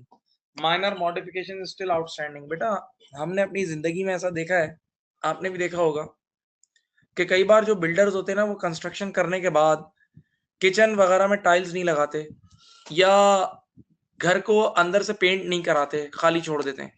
क्यों खाली छोड़ देते हैं? यानी अभी किचन की टाइल्स और कुछ पेंट्स क्यों नहीं लगाए बताऊं? ताकि जो भी हमारा बायर आएगा ना, जो भी खरीदार आएगा, उसकी मर्जी का पेंट करवाएंगे और उसकी मर्जी की टाइल लगवाएंगे। इसको कहते हैं माइनर मॉडिफिकेशंस। क्या बोलते हैं? माइनर। तो अब इस माइनर मॉडिफिकेशन के लिए आईएएस कहता है रुकने की जरूरत नहीं है, बस एक बार काम कंप्लीट हो गया तो बस आप उस दिन से कैपिटलाइजेशन का अमल रोक दे, कैपिटलाइजेशन का अमल रोक दोगे, फिनिश। सही है। माइनर मॉडिफिकेशंस के लिए वेट नहीं करेंगे। माइनर मॉडिफिकेशंस अगर आउटस्टैंडिंग है, कुछ नहीं होता, आप कैपिटलाइजेशन का अमल रोक दोगे। आप कैपिटलाइजेशन का अमल रोक दोगे। कैपिटलाइजेशन का अमल रोक दोगे।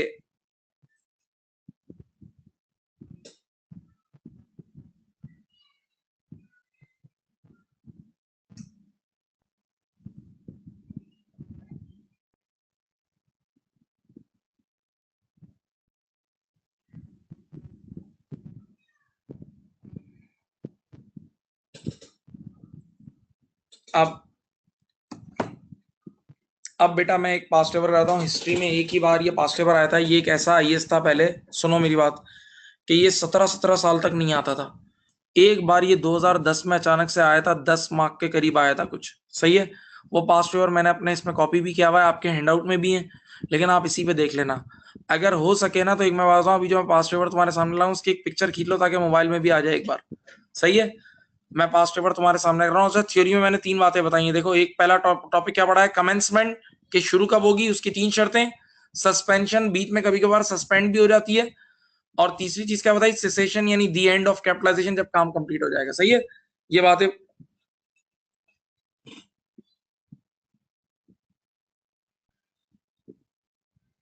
सही। देखो बेटा, ये रहा कमेंसमेंट ऑफ कैपिटलाइजेशन, यानी किस दिन से शुरू होगा। तो उसकी 3 शर्तें थी कि लोन लेके बैठना नहीं है, काम भी शुरू करना है, कंस्ट्रक्शन शुरू करनी है। नंबर 2 ये था कि लोन भी लेना है, लोन भी लेना है ताकि इंटरेस्ट चार्ज होना शुरू हो जाए। और number 3, activity in the project shows that company will get future economic benefit, यानी ये नजर आ रहा हो कि वाकई ये प्रोजेक्ट कंप्लीट होगा।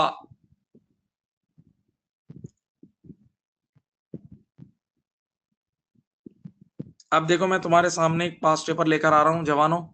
सब पास्ट पेपर का नाम है एपेक्स। पास्ट पेपर का नाम है एपेक्स। ये रहा, तुम्हारे सामने नजर आ रहा होगा। पास्ट पेपर का नाम है एपेक्स। अगर तुम इसकी तस्वीर खींचना चाहो तो खींच लो, ये तुम्हारे हैंडआउट में भी होगा। ये तुम्हारे हैंडआउट में भी होगा।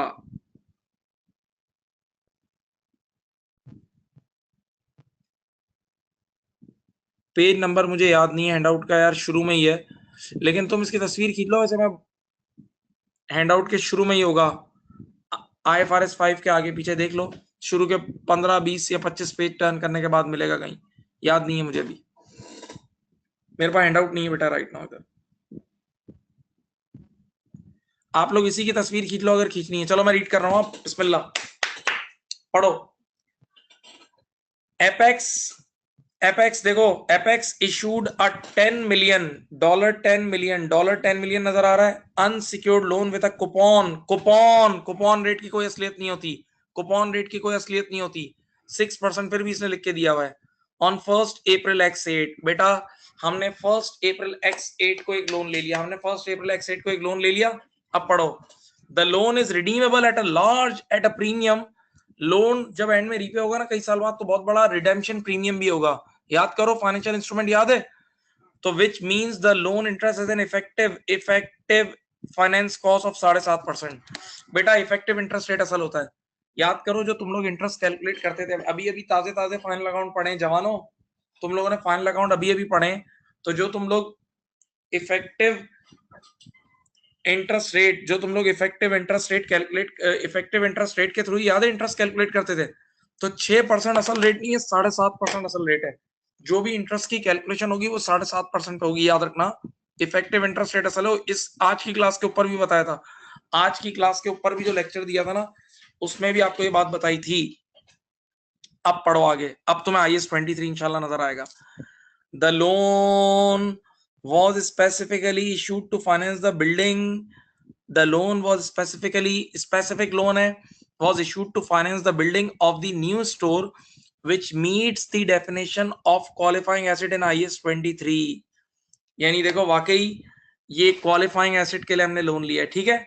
अब लोन हमने कब लिया था? 1 अप्रैल को। हैंड आउट में देखो, क्वेश्चन को देखो, लोन लिया था हमने यहाँ देखो 1 अप्रैल को, लेकिन पहले महीने कोई काम नहीं किया। पढ़ो, construction of the stores commenced on, कब से कमेंस किया है?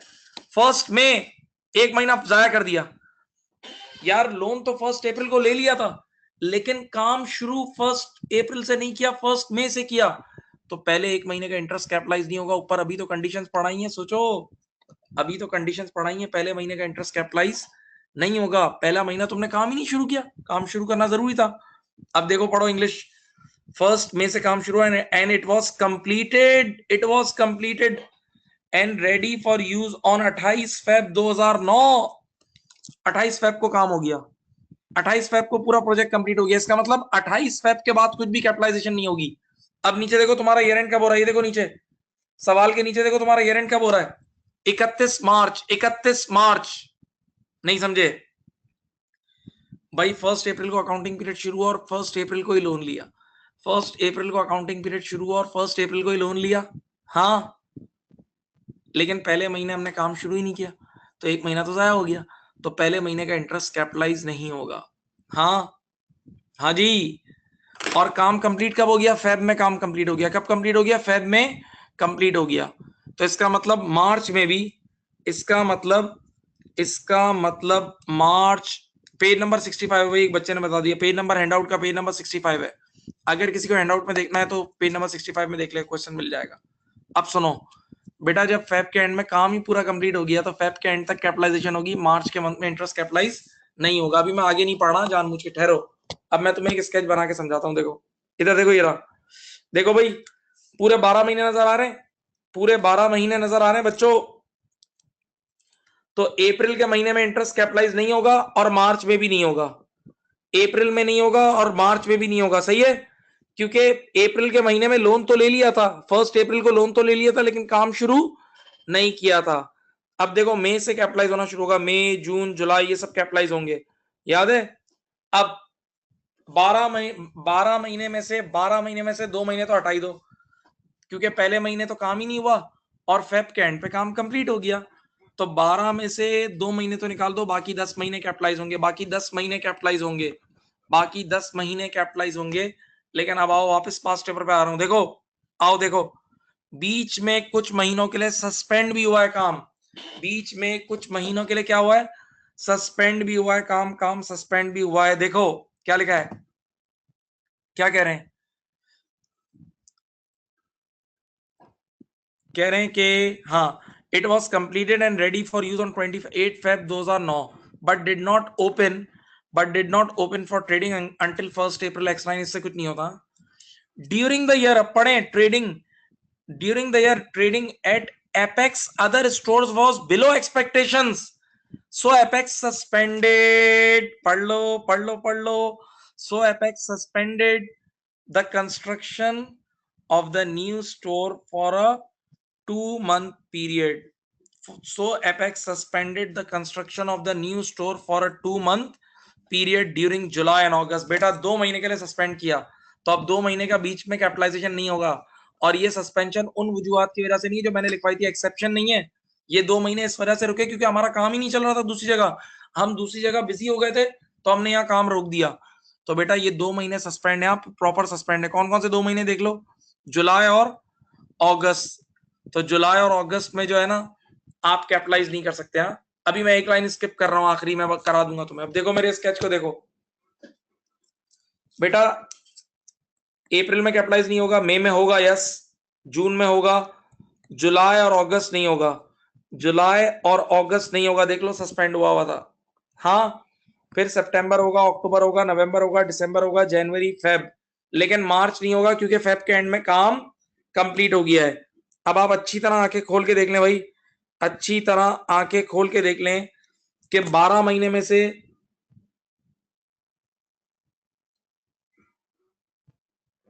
12 महीने में से 4 महीने देख लो मैंने माइनस कर दिए हैं। अप्रैल और मई पहले माइनस करा था, और जुलाई और अगस्त में सस्पेंड हुआ था। सस्पेंड किसी भी वजह से हो जाए बेटा, सस्पेंड किसी भी वजह से हो जाए, बस ऊपर जो एक वजह नहीं लिखी थी कि हमारे प्रोसेस का पार्ट ना हो, प्रोसेस का वो जो भराई की एग्जांपल दी थी, ठीक है। तो बेटा 12 महीने में से 4 महीने निकाल दो, 4 महीने का इंटरेस्ट कैपिटलाइज नहीं होगा, सिर्फ 8 महीने का इंटरेस्ट कैपिटलाइज होगा, सिर्फ 8 महीने का इंटरेस्ट कैपिटलाइज होगा, सही है। अब बच्चे ने कहा पहले इंटरेस्ट निकाल के दो। देखो ऊपर लोन कितने का था, ऊपर देखो लोन कितने का था, 10 मिलियन का लोन था, यानी 10,000 का लोन था। 10 मिलियन यानी 10,000 का लोन था, और इफेक्टिव रेट कितना था, 7.5%। 10 मिलियन का लोन था और इफेक्टिव रेट था 7.5%। आ जाओ नीचे देखो, आओ बेटा, देखो 10,000 का लोन था और रेट कितना था, 7.5%। 10,000 का लोन इंटू 7.5% कितना होता है, 750, यही है। 10,000 का लोन है और 7.5% कितना होता है, बोलो। 7.5% होता है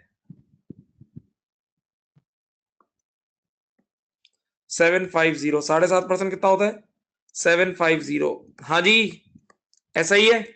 अब बताओ, ये 750 पूरे साल का इंटरेस्ट आ गया है भाई, 7.5% पर एनम, तो 750 पूरे साल का है।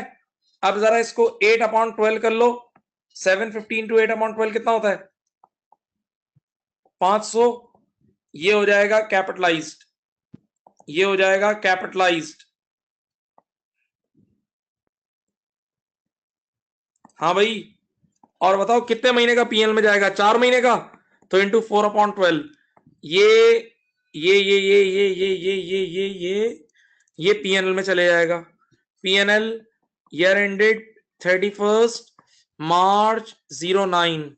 बेटा 750 टू 4/12 250 पीएनएल में जाएगा एक्सपेंस, 250 पीएनएल में जाएगा एक्सपेंस। देख लो, ये एसेट है, ये एसेट है।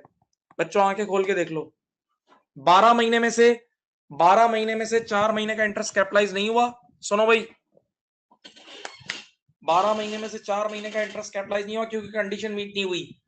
अप्रैल के महीने में काम ही शुरू नहीं किया था, और फेब के एंड में जब काम कंप्लीट हो गया तो मार्च में कैपिटलाइज नहीं होगा, तो अप्रैल और मार्च क्यों निकाल दिए, और बीच में 2 महीने सस्पेंड भी हुआ था, तो टोटल 4 महीने खारिज, 4 महीने आउट, तो बाकी 8 महीने का इंटरेस्ट कैपिटलाइज होगा, 8 महीने का इंटरेस्ट कैपिटलाइज होगा।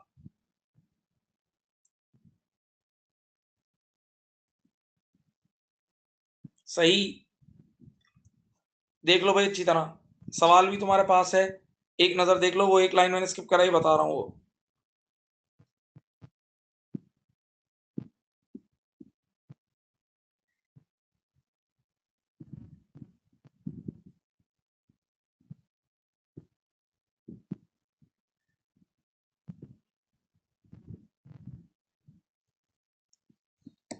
सही है जी।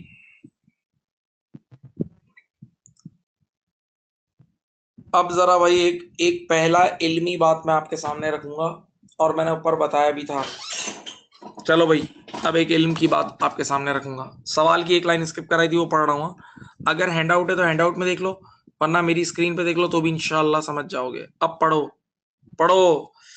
द प्रोसीड्स, ये देखो आखिरी लाइन पढ़ रहा हूं, the proceeds of the loan were temporarily invested, the proceeds of the loan were temporarily invested for the month of April and earned interest of 40,000। बेटा अच्छी तरह इन्वेस्ट करो, अपने आप को डूबो इसमें।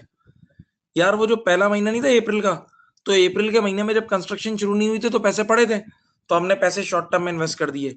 तो अप्रैल के एक महीने में, अप्रैल के एक महीने में कुछ टेम्पररी इन्वेस्टमेंट इनकम आई। अब आप, अल्लाह ताला ने अकल दी है, मुझे बताओ स्केच में देख के, जो मैंने स्केच बनाया यार, अप्रैल के महीने के ऊपर क्रॉस लगा हुआ है, अप्रैल के महीने पे क्या लगा हुआ है, तो अप्रैल के महीने का तो इंटरेस्ट ही कैपिटलाइज नहीं हुआ था, अप्रैल के महीने का इंटरेस्ट कैपिटलाइज नहीं हुआ था बल्कि पीएनएल में गया था, याद है? तो जब अप्रैल के महीने का इंटरेस्ट एक्सपेंस पीएनएल में गया था ना, तो इसकी इनकम भी पीएनएल में ही जाएगी ताकि मैच हो पीएनएल में, ताकि मैच हो पीएनएल में। ये देखो, ये यहां बुक होगी, इधर देखो, टेम्पररी इन्वेस्टमेंट इनकम। बेटा यहाँ पीएनएल के डब्बे में आई है ये 40 रुपए, ये 40 रुपए की इनकम, तो नेट पीएनएल में चले जाएगा 210 रुपए, नेट पीएनएल में 210 रुपए चले जाएगा। सही है बेटा? देखो ये एसिड में से लेस नहीं होगी, क्योंकि ये किस महीने की है? अप्रैल के महीने की है। किस महीने की है? अप्रैल के महीने की है। और अप्रैल के महीने का तो इंटरेस्ट ही कैपिटलाइज नहीं हुआ था। अप्रैल के महीने का इंटरेस्ट ही कैपिटलाइज नहीं हुआ था। हाँ, नहीं समझे? अप्रैल के महीने में तो आपने कंडीशन ही मीट नहीं की थी। तो जब अप्रैल के महीने का इंटरेस्ट एक्सपेंस पीएल में जा रहा है तो ये भी पीएल में जाएगा। जब अप्रैल के महीने का इंटरेस्ट एक्सपेंस पीएल में जा रहा है तो ये भी पीएनएल में जाएगा। ओके, हाँ जी।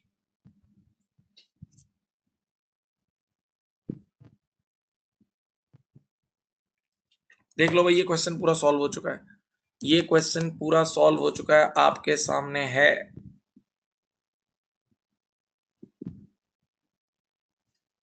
एक मिनट, हाँ ये रहा, आपकी स्क्रीन पे पूरा सवाल नजर आ रहा है। भाई मैं फिर बोल रहा हूं, टेम्पररी इन्वेस्टमेंट इनकम अप्रैल के महीने में अराइज हुई है, और अप्रैल वो महीना है जिसका खुद का इंटरेस्ट एक्सपेंस पीएनएल में गया है। तो जब इंटरेस्ट पीएनएल में गया है, जब इंटरेस्ट एक्सपेंस पीएनएल में गया है, तो short term temporary investment income भी पीएनएल में जाएगी, ताकि मैच हो। मैचिंग रीजन था ना, ऊपर एंट्रीज बना के समझाया था ना, याद है? ऊपर एंट्रीज बना के, और अगर इंटरेस्ट कैपिटलाइज हो रहा है और इंटरेस्ट एसिड रिकॉर्ड हो रहा है, तो उसकी टेम्पररी इन्वेस्टमेंट इनकम भी एसिड के सामने कैंसिल होगी, वो फिर वो भी एसिड के सामने कैंसिल होगी।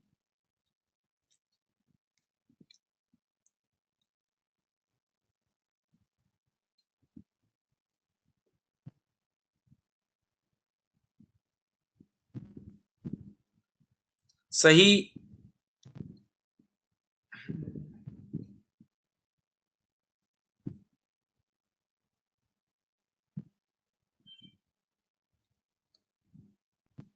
आप लोगों ने कॉपी तो नहीं करना बेटा? हाँ भाई,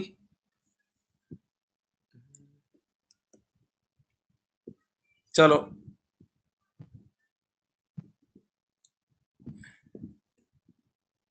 चलो, मैं 1-2 मिनट दे रहा हूँ, कॉपी कर लो, किसी ने करना है तो ये रहा, किसी ने करना है कॉपी कर लो। 1 मिनट दे रहा हूँ, पानी पी के आ रहा हूँ।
चलो, अब बस सवाल का आखिरी एरिया रह गया है, फिर सो जाओ आराम से जाके। और उसका नाम है जनरल बोरोइंग्स। क्या नाम है भाई? General borrowings. सवाल का आखिरी एरिया रह गया है जिसका नाम है जनरल बोरोइंग्स। बेटा अभी तक जो हम पढ़ रहे थे उसका नाम था स्पेसिफिक बोरोइंग्स। उसमें आप एक खास एसेट के लिए लोन लेते थे, यानी लोन लेने का एक ही मकसद होता था, क्वालिफाइंग एसेट। अब नाम लिखा हुआ है जनरल बोरिंग्स।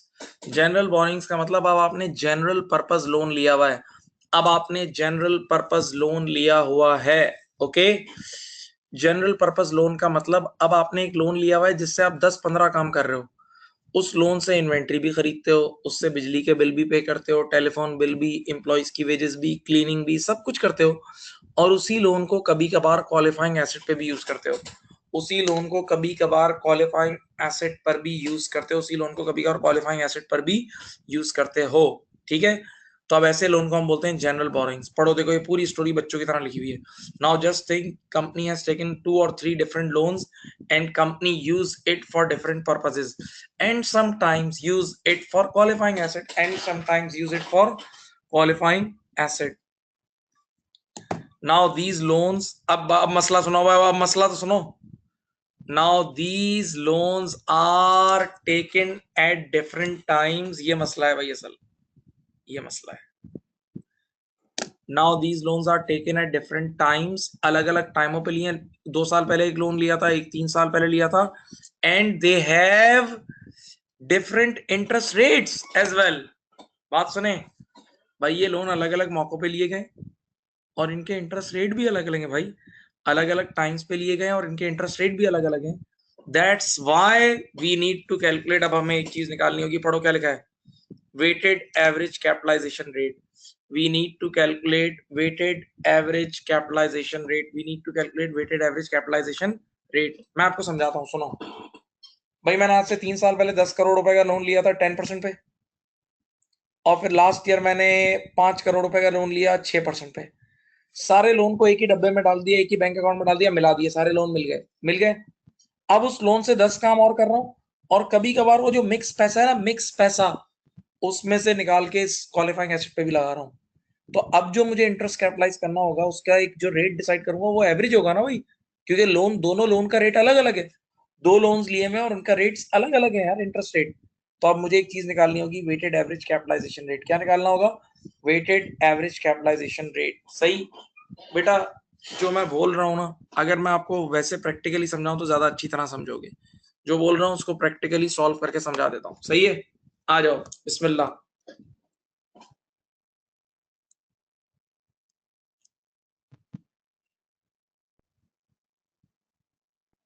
एक मिनट,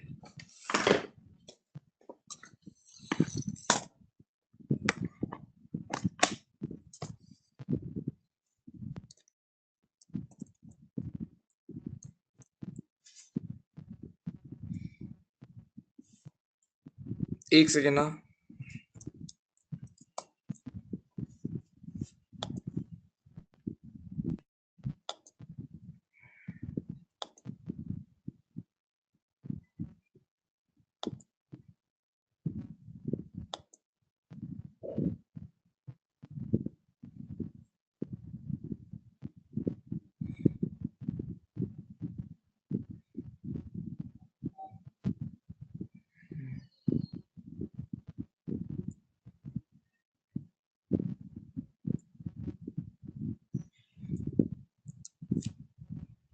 चलो, नजर तो आ रहा है ना तुम लोगों को? हाँ भाई, अब सुनो क्या लिखा हुआ है। एक्स कंपनी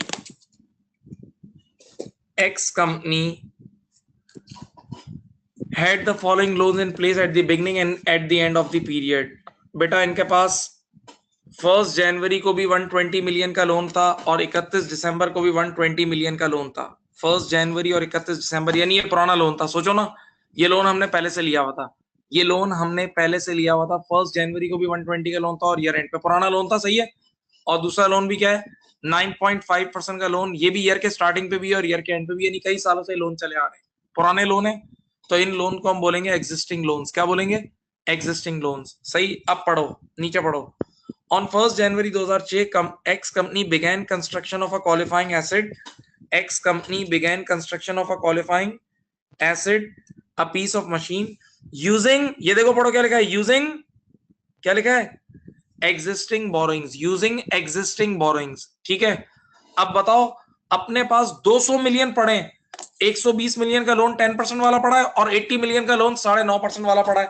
तो अपने पास टोटल कितने पड़े, 200 मिलियन पड़े। उस 200 मिलियन में से मैं बहुत सारे काम कर रहा हूं,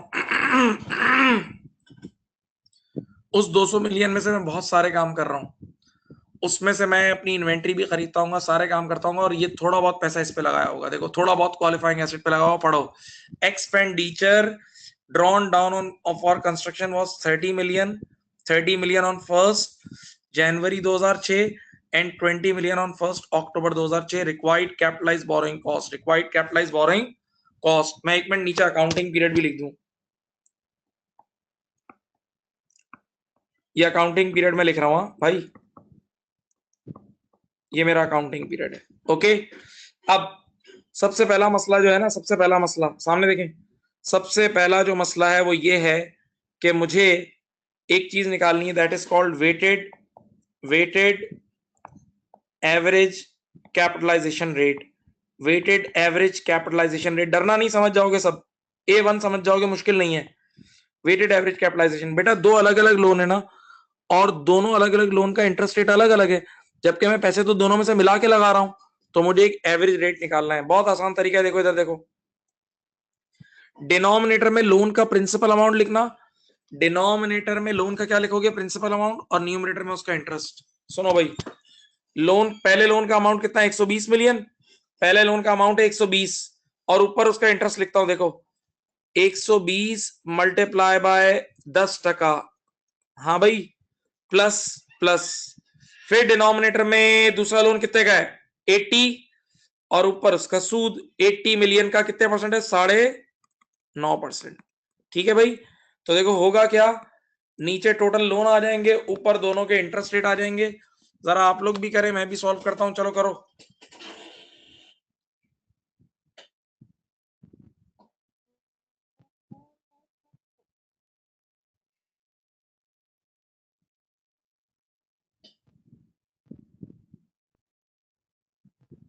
नाइन पॉइंट एट परसेंट आ रहा है मेरे पास, क्या रेट आ रहा है, 9.8% पर एनम का रेट आ रहा है, 9.8% पर एनम। आप लोग अभी यही आया, वेटेड एवरेज कैपिटलाइजेशन रेट 9.8% के करीब आ रहा है मेरा, सही। हाँ भाई, हाँ भाई, अब मेरी अर्ज तो सुने भाई, अल्लाह के लिए सोचें, सोचें प्लीज, दिमाग अल्लाह ने दिया, सोचें। ये पूरे 200 मिलियन क्वालिफाइंग कामों के लिए नहीं है, ये पूरे 200 मिलियन क्वालिफाइंग कामों के लिए नहीं है। इस 200 मिलियन में से सिर्फ कुछ पैसा क्वालिफाइंग काम में लगेगा, तो बस जो पैसा क्वालिफाइंग काम पे लग रहा है, बस उसी का इंटरेस्ट कैपिटलाइज होगा, सारे लोन का इंटरेस्ट कैपिटलाइज नहीं होगा मेरे प्यारे बच्चों, सही। तो अब देखो कब कब कितना कितना पैसा लगा, पढ़ो इंग्लिश, पढ़ो पढ़ो, कब कब कितना पैसा लगा। सबसे पहले लिखा है expenditure drawn down for construction was 30 million on 1 जनवरी 06। ये देखो, ये मेरा साल है, ये मेरा साल ड्रॉ करता हूँ, ये देखो साल ड्रॉ कर रहा हूँ, ये देखें 1 जनवरी 06 को मैंने पूरे पहले दिन ही 30 मिलियन लगा दिए, पहले दिन ही 30 पहले दिन ही 30 मिलियन लगा दिए। तो जो 30 मिलियन पहले दिन लगा दिए वो पूरे साल के लिए लग गए ना, जो 30 मिलियन पहले दिन लगा दिए वो पूरे साल के लिए लग गए। तो अब देखो हेडिंग देखना नीचे, capitalised borrowing cost, capitalised borrowing cost, ये देखो, ये देखना 30 मिलियन मल्टीप्लाई बाय 9.8%, ये पूरे साल के लिए लग गया, तो डायरेक्ट 9.8% का रेट लग गया। 30 मिलियन जो डे वन पे लग गया था बेटा, 30 मिलियन जो 1 जनवरी को लगा दिया वो पूरे साल के लिए लग गया ना, डे वन पे ही लग गया। लेकिन बताओ दूसरा भी एक 20 मिलियन लगे, पढ़े क्वेश्चन पे देखें, क्वेश्चन में देखें प्लीज, क्वेश्चन में दूसरे 20 मिलियन कब लगे, ये पढ़े ये पढ़े ये पढ़े ये पढ़े, दूसरे 20 मिलियन कब लगे, 1 अक्टूबर को, दूसरे 20 मिलियन लगे 1 अक्टूबर को। देखो क्वेश्चन में देखो, क्वेश्चन में देखो, देखो पढ़ो, नजर आ रहा है, दूसरा 20 मिलियन लगा है 1 अक्टूबर को। तो अब आओ वापस ऊपर आओ, ये है 31 दिसंबर 06, ये देखें, तो दूसरे जो 1 अक्टूबर 06 को लगे होंगे 20 मिलियन, वो इस साल सिर्फ 3 महीने यूज हुए ना बेटा, वो इस साल सिर्फ 3 महीने यूज हुए ना, जो 20 मिलियन 1 अक्टूबर को लगे होंगे वो इस साल सिर्फ 3 महीने यूज हुए ना, तो उनको इंटरेस्ट 3 महीने कैपिटलाइज करेंगे, कैसे करेंगे, plus 20 million into 9.8% into 3/12 bracket close. इन दोनों को आप ऐड कर लोगे तो आपके पास कैपिटलाइज बोरोइंग कॉस्ट आ जाएगी, इन दोनों को अगर आप ऐड कर लोगे तो आप लोगों के पास कैपिटलाइज बोरोइंग कॉस्ट आ जाएगी, इन दोनों को अगर आप ऐड कर लोगे तो आपके पास कैपिटलाइज बोरोइंग कॉस्ट आ जाएगी। देखता हूं मैं कितनी आती है,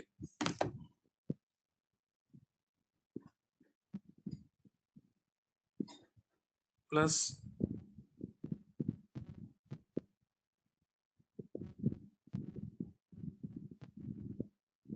3.43। भाई मेरा तो आंसर यार, आप लोग भी देख लें, 3.43. Your capitalized borrowing cost is 3.43.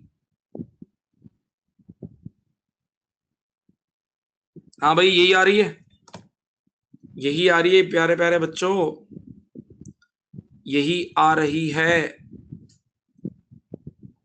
3.43। हाँ भाई,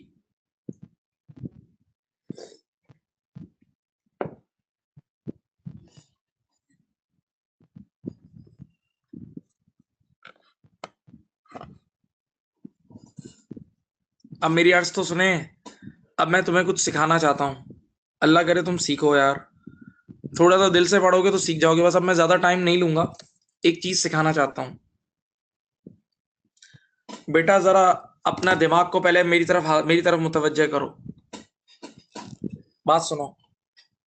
बेटा ये जो 200 मिलियन का लोन लिया था, ये पूरा लोन क्वालिफाइंग लोन नहीं था। ये 200 मिलियन का पूरा लोन क्वालिफाइंग कामों के लिए नहीं लिया था, बस इसमें से कुछ पैसे क्वालिफाइंग कामों के लिए लगाए थे, सही है। तो मेरे प्यारे बच्चों, इसका पूरा इंटरेस्ट कैपिटलाइज नहीं होगा। आप पहले ये सोचो, इस 200 मिलियन का पूरा इंटरेस्ट कितना है बताऊं, दिखाऊं? देखो इधर देखो, इधर देखो, 120 का 10% होता है 12 रुपए, ये 12 ये, और 80 का 9.5% कितना होता है? 80 का 9.5% होता है, एक मिनट दिखाता हूं, 80 का 7.6, ये देखो, ये है तुम्हारा टोटल इंटरेस्ट। तुम देखो यहाँ 120 का 10% 12 और 80 का 9.5% 7.6, अगर दोनों को मिलाओ ना तो तुम्हारा कुल मिला के, सब कुछ मिला के इंटरेस्ट आया है कितना? देखो मैं एंट्री बना के तुम्हें बताता हूं, 19.6 का तुम्हारा इंटरेस्ट आया है। 19.6 तुम्हें इंटरेस्ट समझ लो पे करना पड़ेगा, 19.6। अब बताओ इसमें से कैपिटलाइज कितना किया, ये देखो, इसमें से कैपिटलाइज कितना कर रहे हो, इसमें से कैपिटलाइज कर रहे हो तुम, पीपी में कितना जाएगा? 3.43।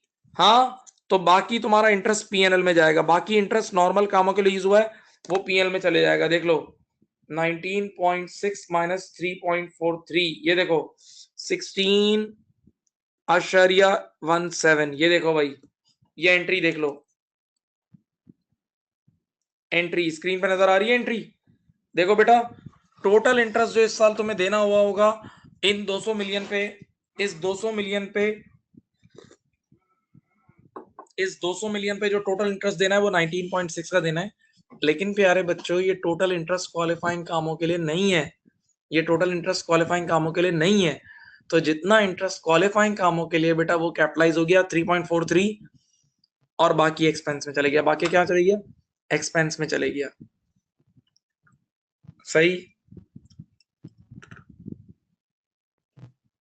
सही, बोलो भाई।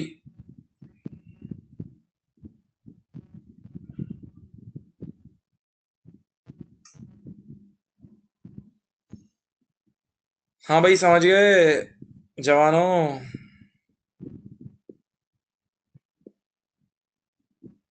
सही। अब मैं एक बात बोल रहा हूं, सुनो मेरी बात, सुनो मेरी बात सुनो। एक और थ्योरी की बात बताता हूं, उसको बोलते हैं cap. Cap, cap means lock, cap.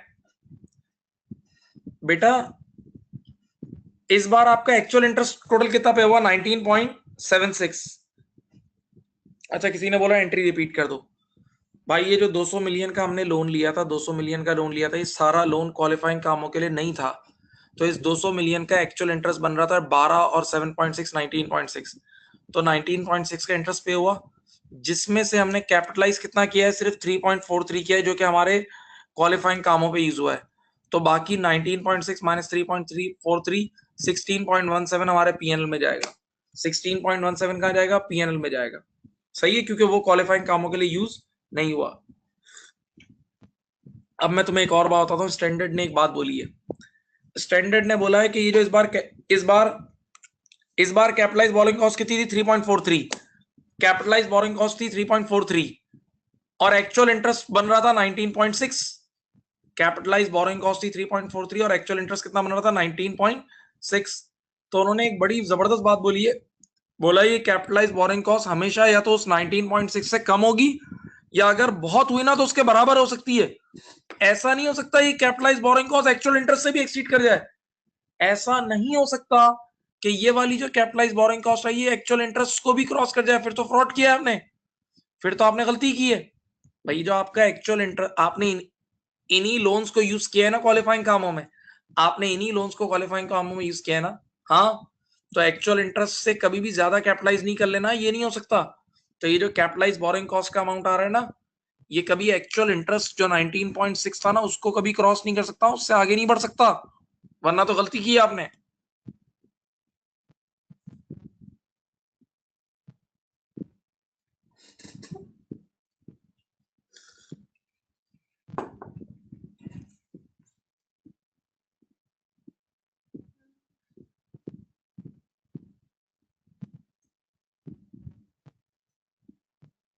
मैं रिपीट कर रहा हूं बेटा, इस बार भी अगर आप देखो तो कैपिटलाइज बोरिंग कॉस्ट थी 3.43 और एक्चुअल इंटरेस्ट था 19.6।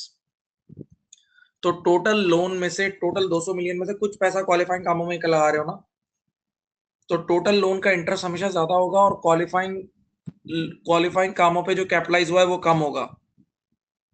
क्वालिफाइंग कामों पर, क्वालिफाइंग कामों पर जो यूज हुआ है वो कम है, तो उसका अमाउंट कम आएगा ना कैपिटलाइज बोरिंग कॉस्ट। तो उसने यही तो बोला है कि कैपिटलाइज बोरिंग कॉस्ट जैसे इस बार 3.43 है ना, वो हमेशा उस 19.6 से यानी एक्चुअल इंटरेस्ट से कम ही होगी, या अगर बहुत हो गई तो उसके बराबर हो सकती है, उससे ज्यादा थोड़ी हो सकती है, वरना तो तुमने अपना इक्विटी का पैसा भी यूज कर लिया है, वरना तो तुम अपने इक्विटी के पैसे पे भी इंटरेस्ट कैपिटलाइज कर रहे हो, तुम फ्रॉड कर रहे हो, वरना तो सोचो।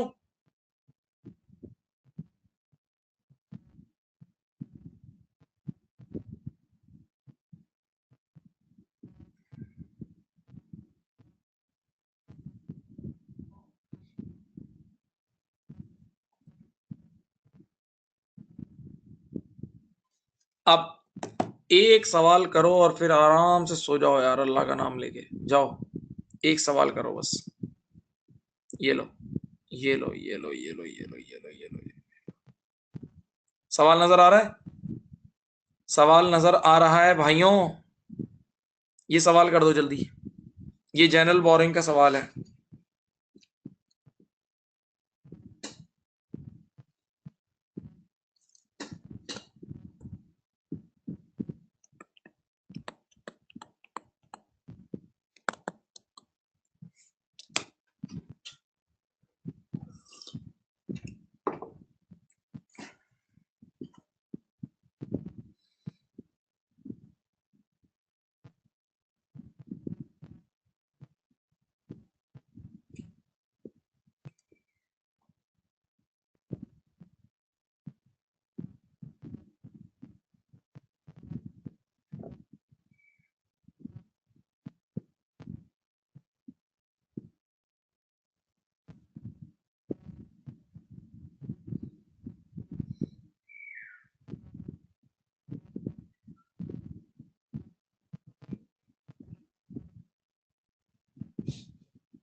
बेटा करो, ये सवाल करो।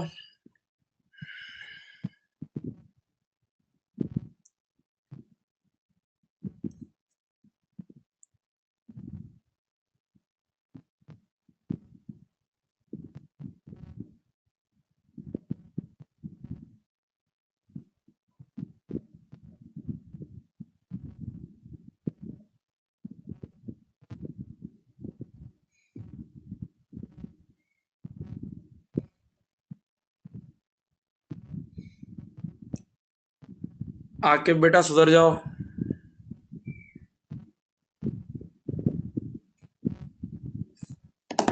ये सवाल करें प्लीज।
आंसर दो भाई।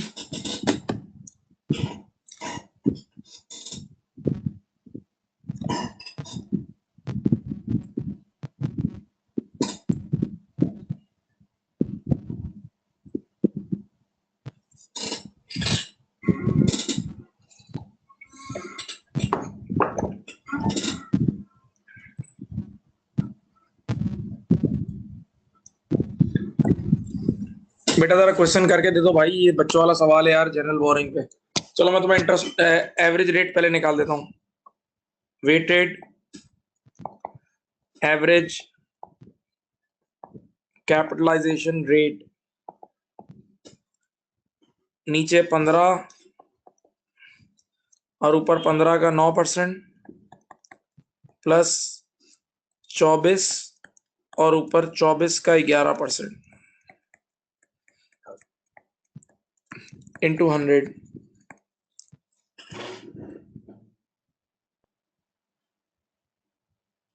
सही है भाई।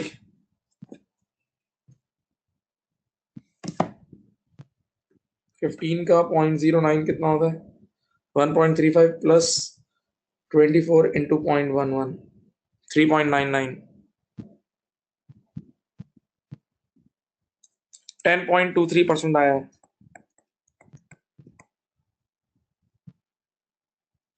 वेटेड एवरेज कैपिटलाइजेशन रेट 10.23% आया। हाँ भाई जवानों, जवानों 10.23% आ गया। सही। अब सुनो भाई, कब कब कितना कितना पैसा लगा है। आपका पूरा साल दिसंबर में एंड हो रहा है, ये देखो आपका अकाउंटिंग पीरियड एंड हो रहा है 1 जनवरी से लेके, ये देखो 31 दिसंबर।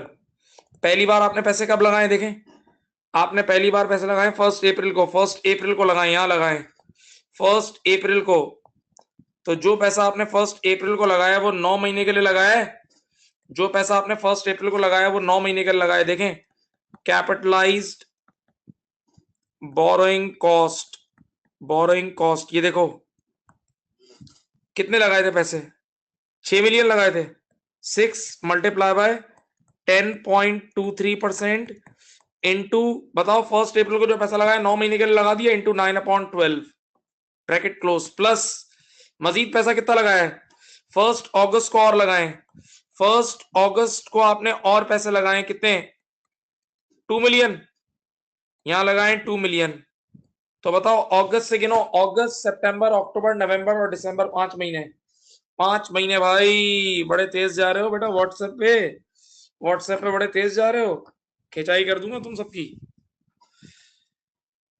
2 मिलियन कितना है?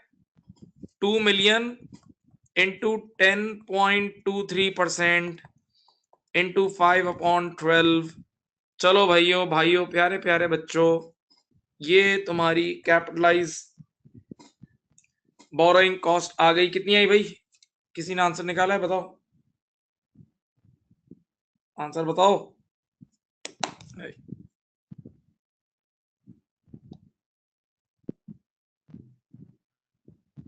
पॉइंट कितना आया? 545, यही है। देख लो बेटा यही है 0.545, शायद यही है।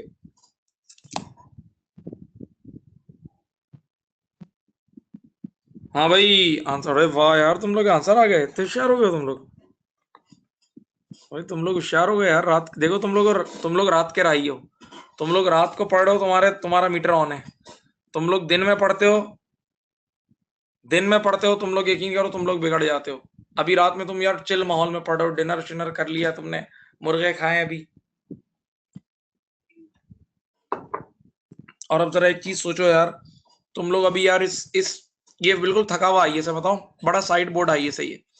अगर इसके लिए एक पूरी क्लास लगाता ना, अपने 1.5 घंटा जाया हो जाता वहां।